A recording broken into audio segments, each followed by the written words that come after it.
Yağmur yağıyor.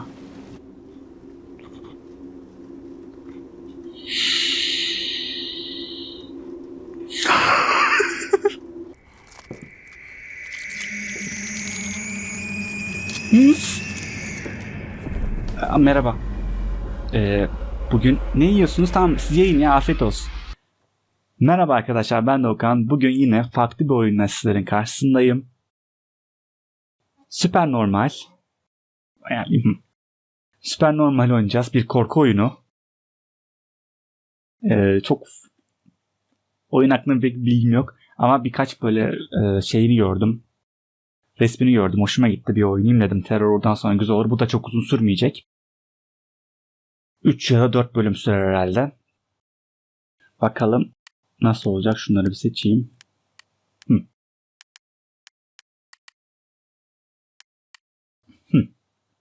Şimdi ne yapacaktım?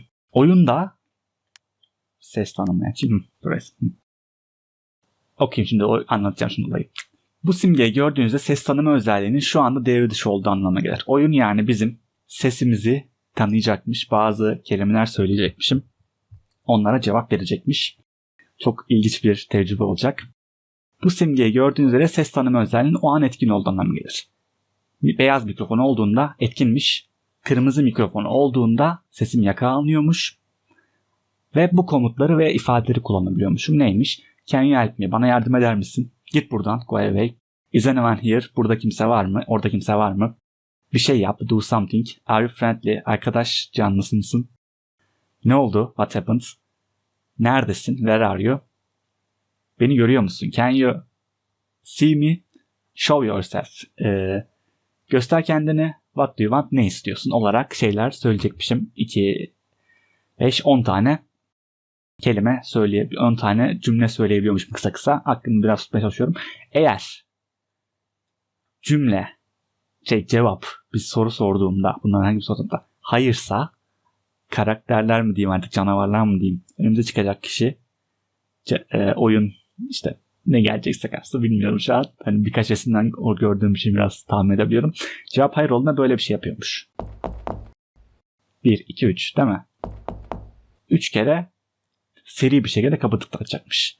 Eğer mesela dedim, beni görüyor musun dedim, attım.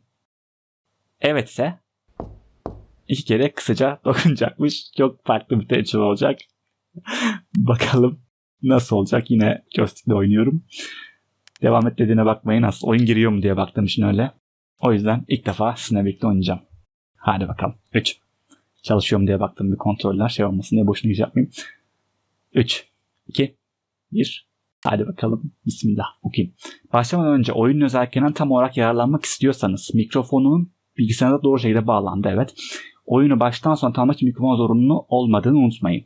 Oyun boyunca sadece bir otomatik kaydetme olacak ve bundan sonra siz deneyim bitene kadar olan her şey geri döndürülemez olacak. Endişelenmeyin, oyunda ölmek her şeye baştan başlamak zorunda kalacağınız anlamına gelmez. Ancak son üzerinde bir etkisi olabilir. Evet, bunu da okumuştum. Birden fazla sonu varmış. Kaç tane bilmiyorum ama birden fazla sonu varmış. Neye göre ne sonu var onu da bilmiyorum. Ölmeyle mi alakalı? Yolculuğunuzun kesintiye uğramamasını ve yaklaşık 2 saat boyunca tamamen ilgi çekici ve sürükleyici kalmasını sağlamak için tasarladım diyor oyunu. Bir su içeyim. Ve hadi bakalım olay ne anlatıyormuş. En iyi deneyim için kulakla mikrofonla oynadığınızda emin olun. Kulakla mikrofonla oynuyorum. Hadi bakalım.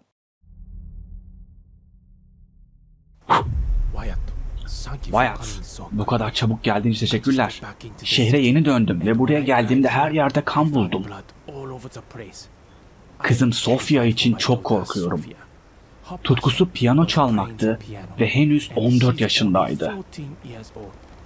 Lütfen ona ne olduğunu ve nerede olduğunu öğrenmelisiniz. Bay Sakamoto, ne kadar endişeli olduğunuzu anlıyorum. İçiniz rahat olsun. Kızınızı bulmak ve bu işin aslını öğrenmek için elimden gelen her şeyi yapacağım. Bana Sofia ve durum hakkında daha fazla bilgi verebilir misiniz? Tabii ki Wyatt. Sofia'nın annesi birkaç yıl önce vefat etti. O zamandan beri çoğu zaman bu dairede yalnız kalıyormuş. İşim gereği sık sık seyahat etmek zorundayım ve onunla istediğim kadar vakit geçiremiyorum. Gerçekten utangaç bir kızdı ve içi dönük doğasının en kötü niyetli bir şeye karşı savunmasız bırakmış olabileceğini endişeleniyorum. Anlıyorum Bay Sakamoto. Sofya hakkında ne kadar çok bilgiye sahip olursak, onu bulma şansımız da o kadar artar. Yakın zamanda birlikte vakit geçirmiş olabileceği arkadaşları ya da tanıdıkları var mı? Dürüst olmak gerekirse pek arkadaşı yoktu. Hayatı piyano ve müzik çalışmaları etrafında dönüyordu. Korkarım kariyerime çok fazla odaklandım ve ona iyi bir baba olamadım. Ama şu anda bunun bir önemi yok. Sadece onu sağ salim bulmak istiyorum. Elimizden geleni yapacağız Bay Sakamoto. En küçük ayrıntı bile bu soruşturmada hayati önem taşıyabilir. Araştırmamızda bize yardımcı olacak aklınıza gelen herhangi başka bir şey var mı? Evet, başka bir şey daha var. Burada istediğiniz kadar kalabilirsiniz ve soruşturma için ihtiyaç duyduğunuz her türlü kaynağı kullanmaktan çekinmeyin. Kızını bulmak ve ona ne olduğunu anlamak için paranın önemi yok. İşbirliğiniz için teşekkürler Bay Sakamoto. Hemen başlayacağım ve gelişmelerden size haberdar edeceğim. Lütfen bu süreç boyunca sakin ve sabırlı olmaya çalışın. Teşekkürler Wyatt. Bağlılığın benim için çok şey ifade ediyor. Ancak bazı düzenlemeler yapmam gerektiğinden şimdi ayrılmak zorundayım. Ne kadar küçük bir ayrıntı olursa olsun lütfen her türlü gelişmeden beni haberdar edin. Her adımda sizi bilgilendireceğim, merak etmeyin. Kızınızı bulana kadar rahat etmeyeceğim. Başka bir şey hatırlarsanız veya herhangi bir nedenle bana ulaşmanız gerekirse benimle iletişime geçmekten çekinmeyin. Yapmayacağım Wyatt. Senin yeteneklerine güveniyorum. Kızını bul ve ne gerekiyorsa yap. Lütfen onu sağ salim bana geri getir. Size söz veriyorum Bay Sakamoto. Elimden geleni yapacağım. Kendinize iyi bakın. Yakında sizinle temasa geçeceğim.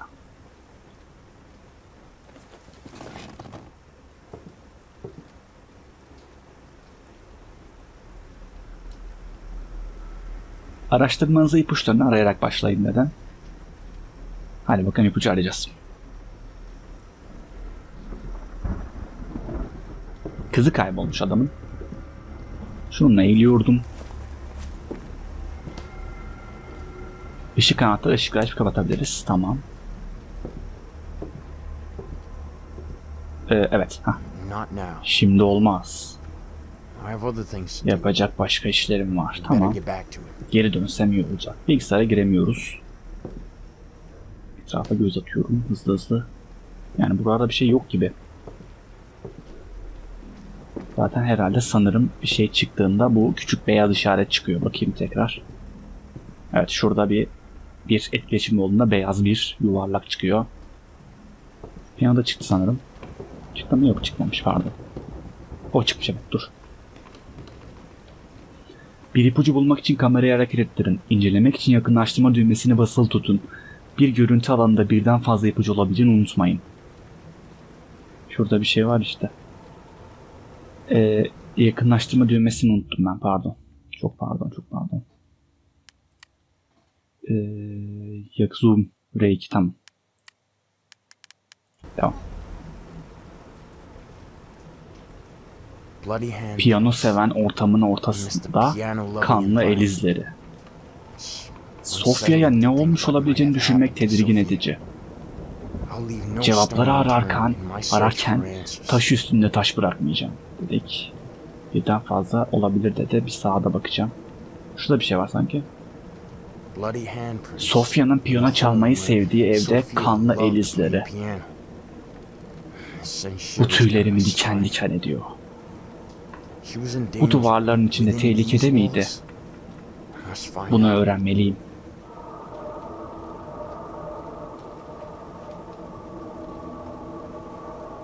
Sofya'nın en sevdiği piyanonun önündeki duvarda kanlı el izleri. Cevap bekleyen unutulmaz bir sahne. Evet, tamam. Sofya ne olmuş bilmiyorum ama içi güzel şeyler olmamış gibi duruyor. Bir masa karşılıyor, tamam. köşeye bir gideceğim, gidebilirsem. Şununla çöküyordum, çökmeyi unutmayıp her an çökecek bir şey gelebilir. Şurada bir şey var mı? Evet buldum. Hop. Ha, bastıktan sonra ufalanmış kağıt parçaları. Bilgi saklamak için umutsuz bir girişim olabilir. Sırlarını açığa çıkaracağım ve neyi gizlemeye çalıştıklarını göreceğim.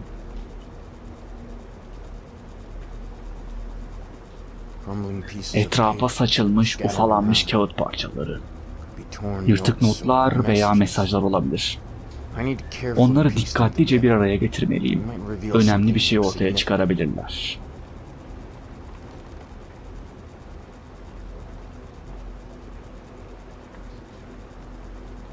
Görünüşe göre başka bir şey yok gibi. Tamam.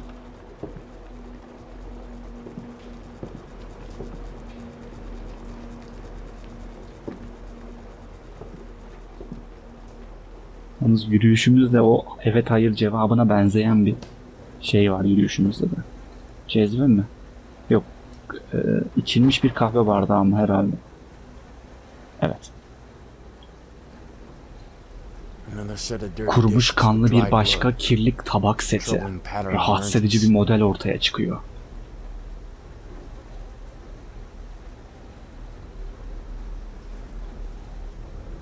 Tamam. Oo.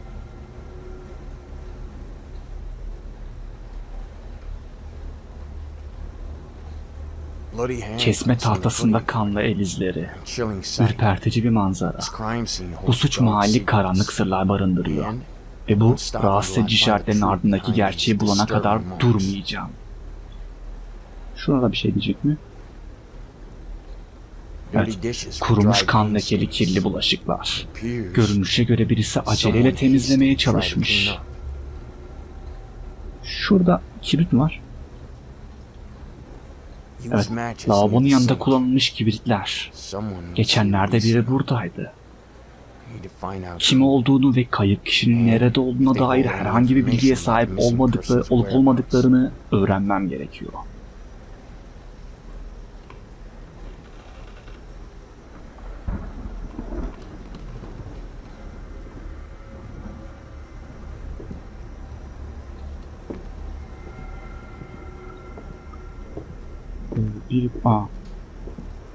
Ya korku oyunlarında aynaya gitmek beni birazcık... Ayna niye var abi korku oyunlarında? Nedeni belli aslında. Her tarafta kan var. Dolap tahtasında kan var. El lekeleri. Bir mücadele işareti. Yoksa daha kötü bir şey mi? Daha fazla araştırma yapmalı ve burada neler olduğunu öğrenmeliyim. Allah, düşüyordum. Yani demeyeceğiz sifona da kanlı. Ne yaptın oğlum sen? Sifonda kan var. El lekeleri. Bu çok önemli bir ipucu olabilir. Daha derine inmeliyim.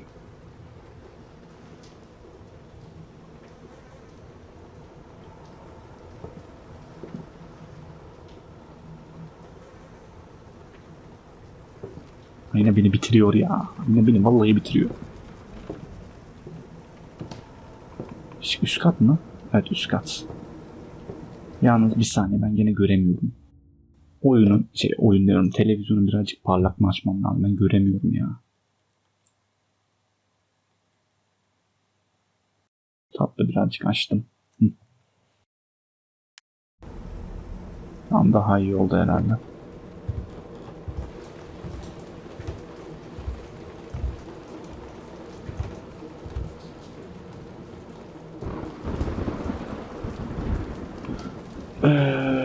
Peki ama çok net değil ya. Dur bakayım. Şey oldu, açık oldu da gereksiz bir parlaklık verdi. Niye öyle yaptı? Şuradan mı brightness'ı arttırsak acaba? Nasıl olur tam brightness'ı arttırsam? Ayıp mı olur? Şöyle birazcık daha güzel oldu tabii ki. Tamamdır. Oyunun içinde brightness ayarı var. Ben tuhaf şeyler uğraşıyorum. Şimdi hadi bakalım. Giremiyoruz. Sam'da bir şey var mı? Yine görem. Ah. Sağda yine kanlı bir şey.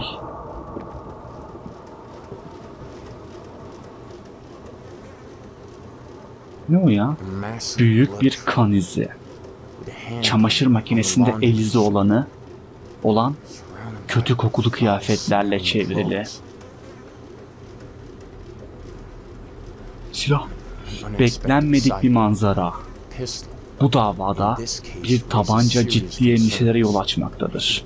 Dikkatli olmam ve kayıp kişiyi soruşturmasıyla ilgisini belirlemem gerekiyor.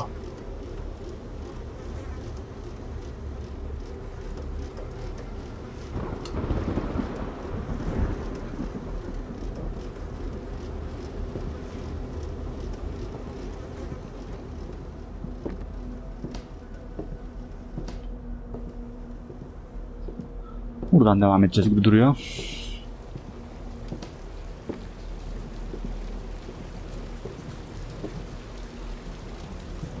Açılmıyor. Ha, ışığı unuttuk ya. Ha, ışığı aç.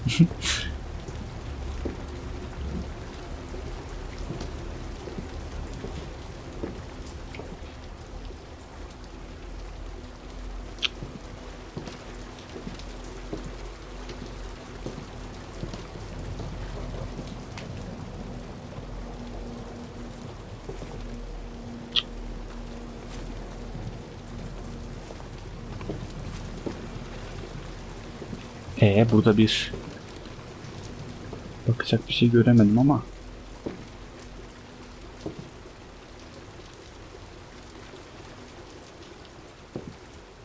ha, bunlar ilaçlar. Beklenmedik bir şekilde çok sayıda hap kutusu bulmak, bu da ailenin nakli durumu hakkında soru işaretleri yaratıyor. Bunları yakından incelemem ve önemlerini anlamam gerekiyor. Nerede olduğunuzu? Nerede olduğumuzu? Nerede olduğumuzu?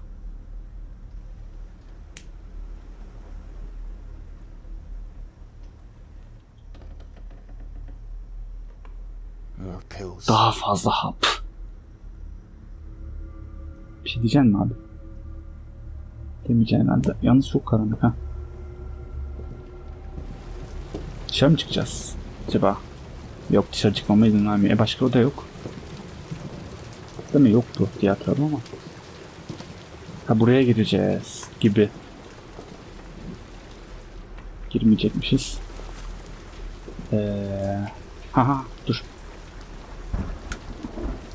Abi ışığı niye kapatayım ya? Manyak mısın? Ya ışığı niye kapatayım abla? Abi ne oluyor? Ha. Ya kapılar açılmıyor. Ha, buranın da ışığı var o zaman. Madem ışıklar var. Aa, buldum. Dur. Desene ya ışık var diye. Tamam. Bir şey daha bulacağız gibi sanki ama neyi bulacağız? Kıyafetlerle bir alakamız yok gibi.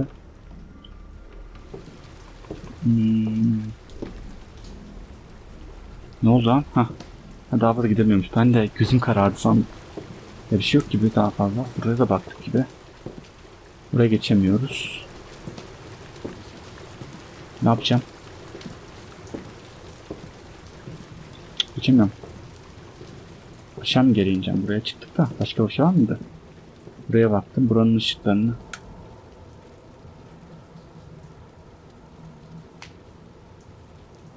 Tüm ışıkları mı kapatacağım acaba? Bir şey olması için. Ya da tüm ışıkları yakmam mı?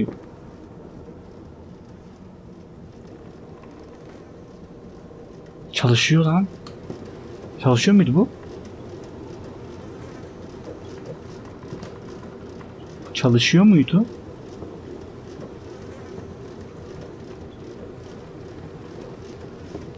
Nasıl kapatacağım ben seni ya? Tuşun yok mu senin? Yok.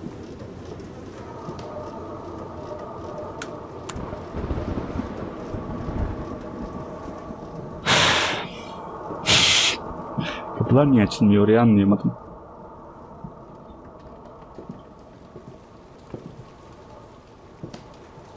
Bak ya yine terör gibi olmasın da. Kapıları açamıyorum. Bir aşağı ineyim tekrar. Aşağıda bir şey var herhalde.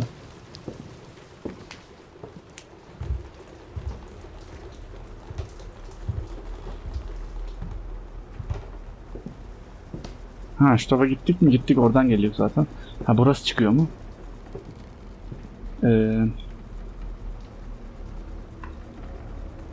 Baktım. Buna baktım. Ha şuralar mı? Yok. Ha telefon. Ama açık.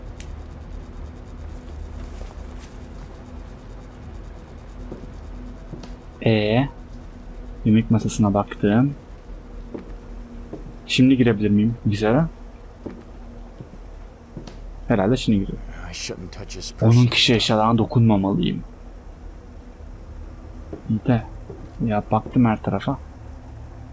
Zıplama var mıydı oyunda? Eğilme, sesli komutlar menüsü. Tabi. Ama hiç aklıma da gelmedi biliyor musun? D3 tamam.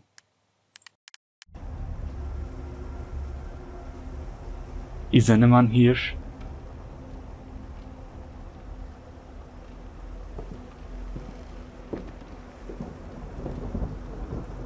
Is anyone here?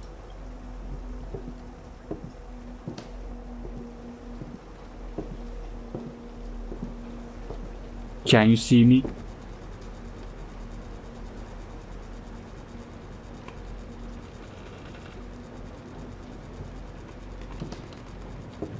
Can you see me?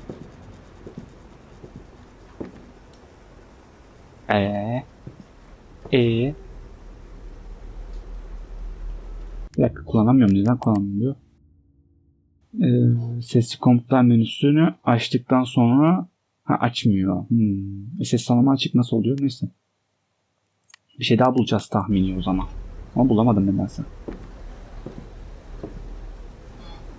Buraya baktık. Şuraya bakmadım.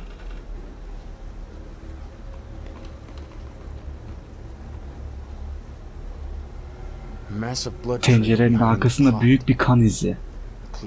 Açık bir mücadele işareti. Yani oraya baktım. Tamam, bir tek o mu kalmış acaba? Tüm kan izlerine baktık gibi.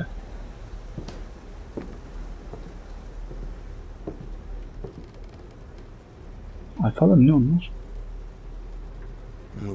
Rafta bir Ouija tahtası. Bu dava beklenmedik bir şekilde gizemli bir hal aldı. Önemini ve kayıp kişiyle olası bağlantılarını araştırmam gerekecek. Bir şey daha var mı burada?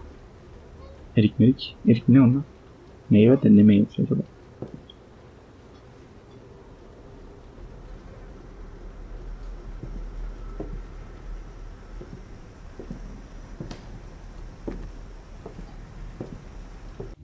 Bir şeye daha bakacağım ses tanımayla alakalı.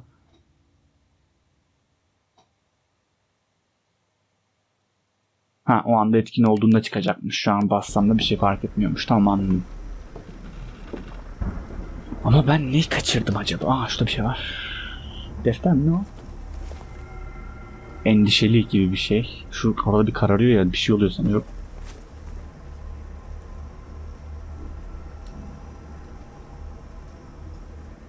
Böyle girdirmiyor. Bilgisayara girseydim ya. Arkaya baktık mı biz? Evet, bakmadık galiba.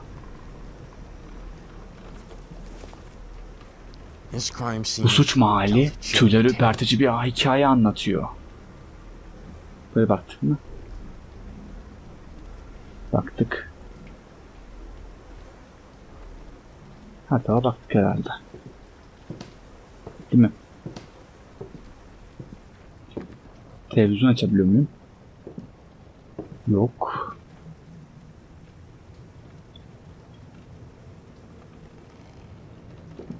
Bir şey var. Neydi o? Gene ışık.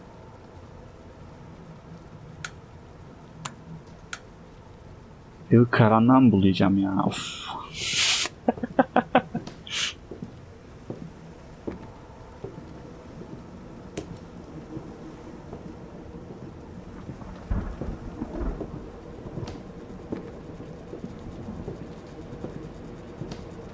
Allah Allah. Aha tahta. Burayı görmedik değil mi?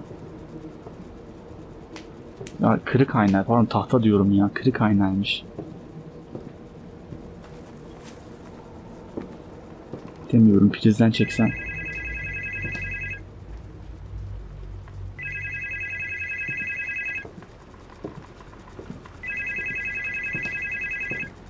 Nasıl telefon çalıyor ya? Abi bu nasıl telefon? Böyle telefon mu çalar? Buradan geliyor, ben tıklayamıyorum telefon şu an.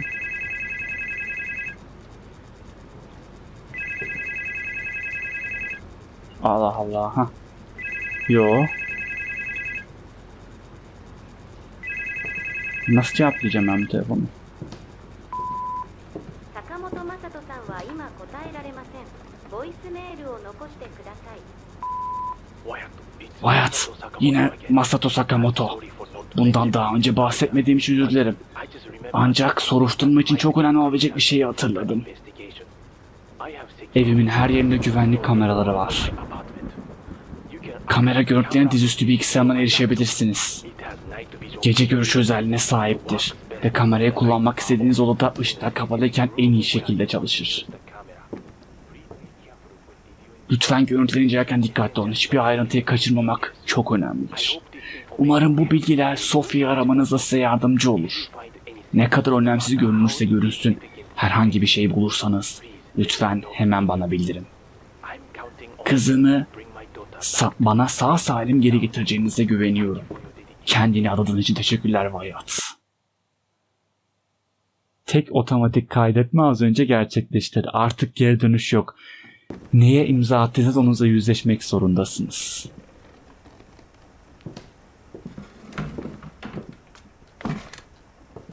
Kameranın karşısına laptopun karşısına oturduk. Önceki sonraki düğmelere kamerası geçiş yapın. Gece görüş düğmesi, gece görüşün şöyle. Aa, saçımız o nasıl tıraş abi? Tamam.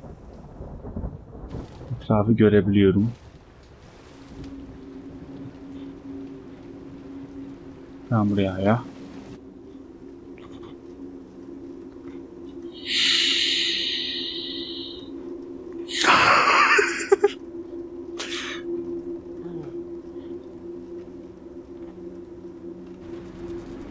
Ya kamera tek oraya çevirdiğinde gözümü patlayacak değil mi? Yok tamam.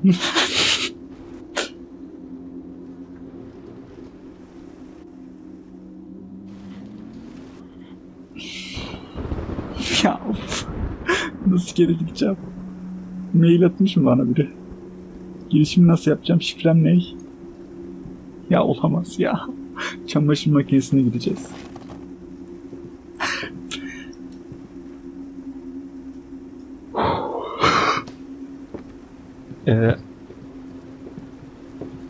Hanımefendi merhaba.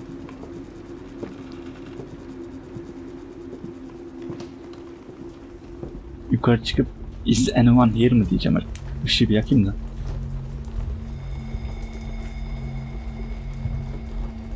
Is anyone here?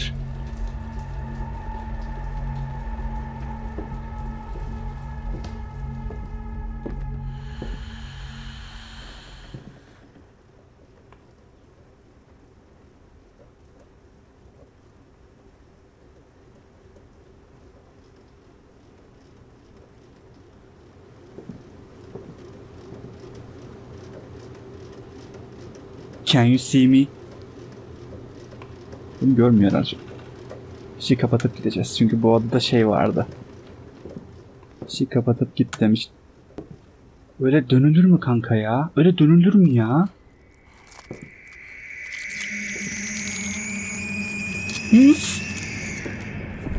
Merhaba. Bugün ne yiyorsunuz? Tamam siz yiyin ya, afiyet olsun. Ben öyle dolaşıyorum. Abi.